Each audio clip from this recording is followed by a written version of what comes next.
heard more talk in recent years about reparations for slavery, but we haven't heard much discussion about who should pay for those reparations. Well, our next guest has written a new report that tackles just that subject. Charles Fain Lehman is a fellow at the Manhattan Institute. He's also contributing editor at City Journal. Thanks for joining us. Thanks so much for having me, Mitch.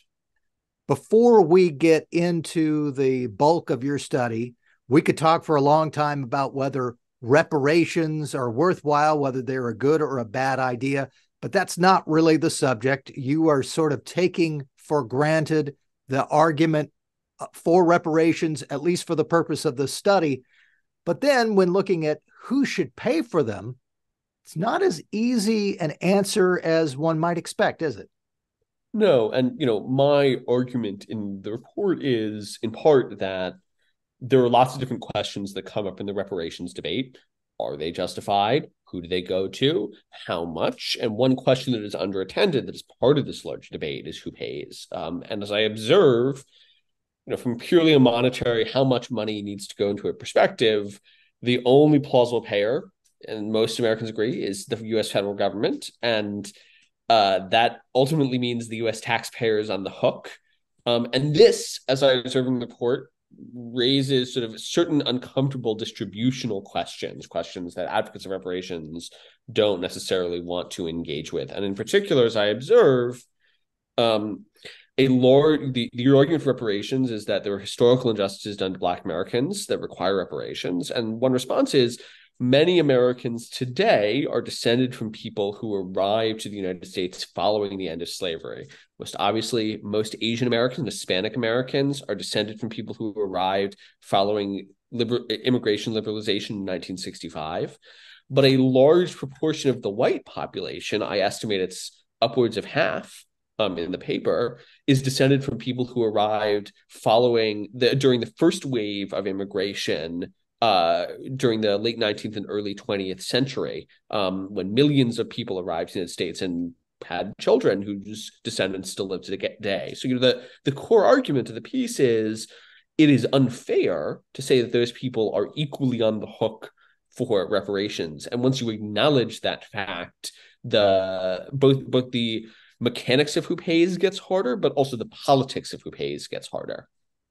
Yeah, it sounds as if from the research that you've done that whatever system one would come up with to decide who pays, some people would end up having to pay who don't really have any legitimate obligation to pay if you think that a payment is a legitimate exercise of government. One way I like to put it, and one response to my position is, well, everyone who isn't Black has kind of benefited from discrimination one way or another. And my response is, look, let's grant that premise. They haven't all benefited equally. The American who's an eighth generation descendant of slaveholders probably benefited more from slavery and segregation than the American who arrived here 15 years ago from Ecuador. And while one could say that the recent Ecuadorian arrival in some way benefited, he certainly benefited less. And so from a justice perspective, it would be unfair to ask him to pay the same amount. And since the entire argument for reparations is a justice argument, you would want to be just in deciding who has to pay, wouldn't you? Right. And the argument of reparations is a certain subset of the population. It wouldn't merely be instrumentally good to distribute money to, I estimate between 75 and 90% of the Black population is probably reparations eligible, although you can debate about that figure. But it wouldn't be just instrumentally good from towards some other end. It is morally necessary, mandatory to make reparations for a past historic injustice. And if that's true, if we can see that, then it matters who pays. It matters where the money comes from, because it ought to come from people who owe it and not from people who don't. One interesting passage in your report references someone who was looking at this issue and saying it's so difficult to come up with any kind of model that might work. And of course, as was done by design, I'm sure, after you had that passage, you mentioned who it was who said this, and it was our former president, Barack Obama, who is among the people who identified that this would be an almost impossible task to come up with a plan for who pays. Right. And that's actually Obama in conversation with Ta-Nehisi Coates, who's arguably responsible for the sort of well, really the second most recent round of debate about reparations. And it's still a fairly prominent voice in favor of reparations. And when he did an interview with Barack Obama shortly before the end of Obama's term. And what Obama said was, and specifically what he said is, how do you justify this to Latinos or to Asian Americans? If you go to Latinos, how do they say, well, we're poor. Why aren't we getting this? So if you go to Asians, say, I'm first generation immigrant. I didn't have anything to do with this. How do you justify it to them? And this, I think, is part of a broader observation, which is that those populations are only going to grow. The Pew Research Center has projected that by 2065, half of America will be first or second generation immigrants. And so as America becomes more multicultural and diverse, the legitimacy of these historical injustice based redistributive arguments or proposals will decline almost necessarily. That probably becomes more so. And you allude to this, but this is not just in the issue of reparations for slavery, but anything that had to do with historical injustices and trying to address them because of the change in the population that your report documents in detail. It becomes harder and harder over time to determine that X group today is somehow tied to Y group of yesterday that should bear the brunt of these damages. Right. Well, and specifically because of the fact of rapid demographic change. And as I allude to in the report, this matters from a wealth perspective too. Immigrants on average look pretty similar to Americans in terms of earnings, in terms of poverty level, which is say, first generation immigrants. And they converge more so as their descendants assimilate. But it's worth noting that immigrants are represented at the top of the wealth distribution. 7 of the 50 wealthiest people in the United States are first generation immigrants, according to the Forbes list. And immigrants and immigration, particularly high skilled immigration, is associated with high rates of innovation, high rates of business formation. So it's not just that the immigration composition of the population changes to affect this. It's also that the wealthy, rich, and powerful, who would be almost certainly disproportionately taxed to serve the ends of reparations, are themselves increasingly going to be immigrants or children of immigrants. That's almost necessary. And that too erodes the democratic potency of these arguments. And that last point that you make is really one of the bright points that I see from this report. And that is, we're talking about reparations, whether you think it's a good idea or not. That's talking about a terrible time in the nation's history when Black people were enslaved and did not have control over their own lives and their own labor. But when you look at this idea of who pays, you learn just how much that the wealthy, the folks who are doing the best in our society, are not just people who come from families that hundreds of years ago exploited other people's labor, that a lot of the people who are at the top of the economic pyramid are folks who are more recent arrivals, certainly since 1860, and in a lot of cases in the last 20, 30, 40 years.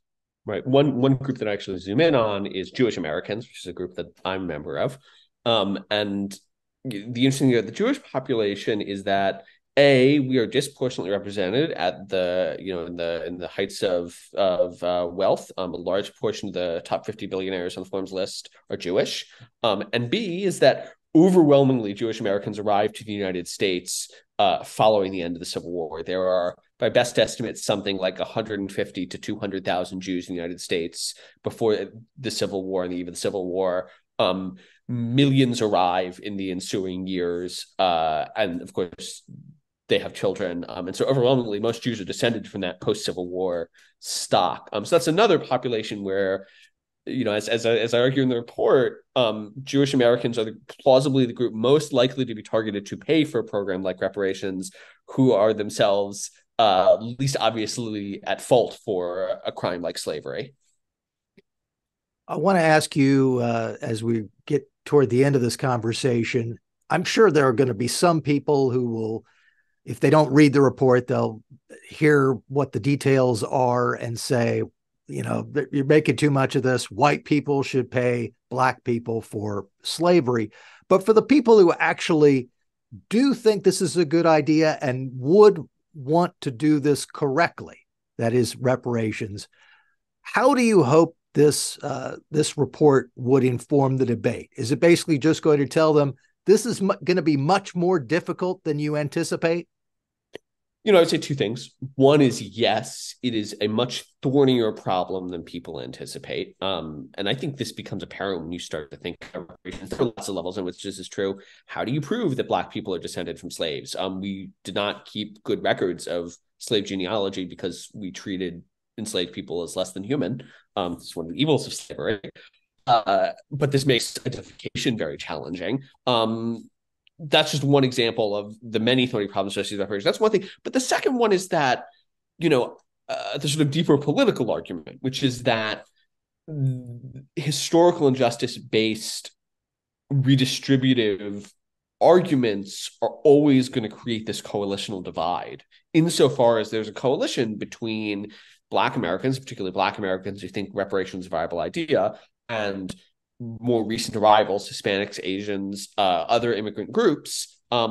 This is always going to create a tension. At the end of the report, I allude to the Supreme Court's recent decision in Harvard for Students for Fair Admissions, which I identify as a case where there was a divide between Black beneficiaries of affirmative action and Asian students who are harmed by affirmative action, and argue that the demographic shift that we've seen in the past 60 years makes that cleavage possible and ultimately is part of what doomed affirmative action.